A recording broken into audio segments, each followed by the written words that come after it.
उत्तराखंड में राज्य सरकार युवाओं को नौकरी देने का हरचंद प्रयास कर रही है। इसी क्रम में उत्तराखंड फॉरेस्ट डिपार्टमेंट नए नए जोन खोल रहा है ताकि युवाओं को रोजगार मिले और यहाँ आने वाले पर्यटकों को उत्तराखंड के जंगलों को एक्सप्लोर करने का मौका मिल सके। हमारे साथ बात करने के लिए उत्तराखंड फॉरेस्ट डिपार्टमेंट के वन मंत्री हमारे साथ सुबोध उनियाल जी हैं। जानेंगे उनसे किस तरह के प्रयास वो उत्तराखंड में कर रहे हैं।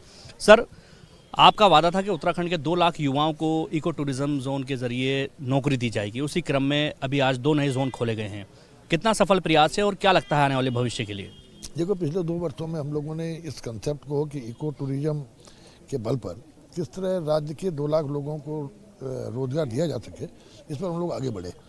नए नए डेस्टिनेशन हमने आइडेंटिफाई किए और कई डेस्टिनेशन पर काम प्रारंभ भी हो चुका, जहां इको डेवलपमेंट कमेटी बना करके हम स्थानीय लोगों को किसी की सहभागिता से उनको आगे बढ़ा रहे हैं। और उसमें हमने नीति भी बनाई थी कि जिसमें जो कमाई होगी उसमें 90% पैसा वहाँ की इको डेवलपमेंट कमेटी के लोगों को जाएगा और 10% पैसा केवल राजस्व में जाएगा। लेकिन जहाँ तक इस गेट की बात है, 2 गेट आज शुरुआत हुई है, ये एक मोहान में और एक कालाढूंगी में। ये निश्चित रूप से अल्मोड़ा के इतिहास में भी और आज कालाढूंगी के इतिहास में भी एक नया अवसर की शुरुआत हुई है। और इससे एक आने वाले समय में ये कालाढूंगी की लाइफलाइन बनेगा और मोहान निश्चित रूप से उस इलाके की लाइफलाइन बनेंगे ये गेट। जिस तरह आज रामनगर बहुत तेज़ी के साथ रामनगर में कारबेट का एरिया विकसित हुआ, भविष्य में ये दोनों भी इस तरह विकसित होंगे, क्योंकि आज लोग लगातार आप देख रहे हैं प्रकृति के साथ लोगों का संबंध बढ़ता जा रहा है।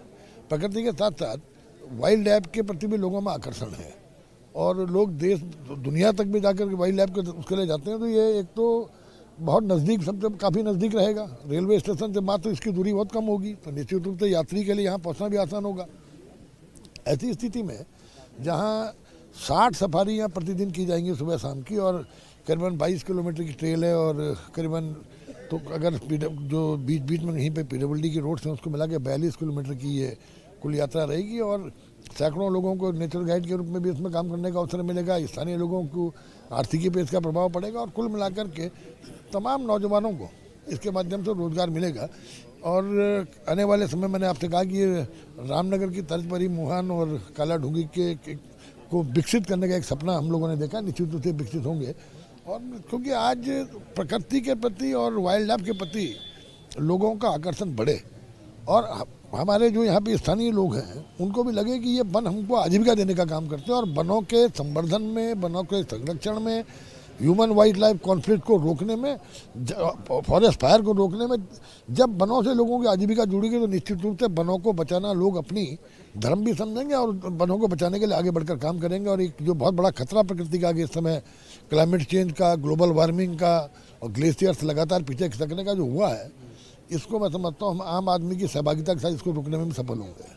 हमारे साथ बात करने के लिए उत्तराखंड फॉरेस्ट डिपार्टमेंट के वन मंत्री सुबोध उनियाल थे। सुबोध उनियाल ने बताया कि किस तरह से उत्तराखंड के 2 लाख से ज़्यादा युवाओं को रोजगार देने के लिए राज्य सरकार ने जो प्रयास किया है, ये उसमें पहला कदम है। अभी 2 गेटों की ओपनिंग कुमाऊं के अंदर की गई है, अल्मोड़ा ज़िले में और नैनीताल ज़िले में। इसके अलावा राज्य सरकार लगातार प्रयास कर रही है कि इन क्षेत्रों के अलावा गढ़वाल में भी कुछ ऐसे जगहों को चिन्हित किया जाए जहाँ पर इस प्रकार के जोन खोले जाएं, जिससे कि युवाओं को रोजगार मिले और स्थानीय लोग जंगलों से जुड़ सकें। क्योंकि लगातार उत्तराखंड के जंगलों में जिस तरह से वनाग्नि की घटनाएं हुई या फिर कहें मैन एनिमल कॉन्फ्लिक्ट होता है, इस प्रकार के जोन खुलने से कहीं ना कहीं उसमें कमी देखने को मिल रही है।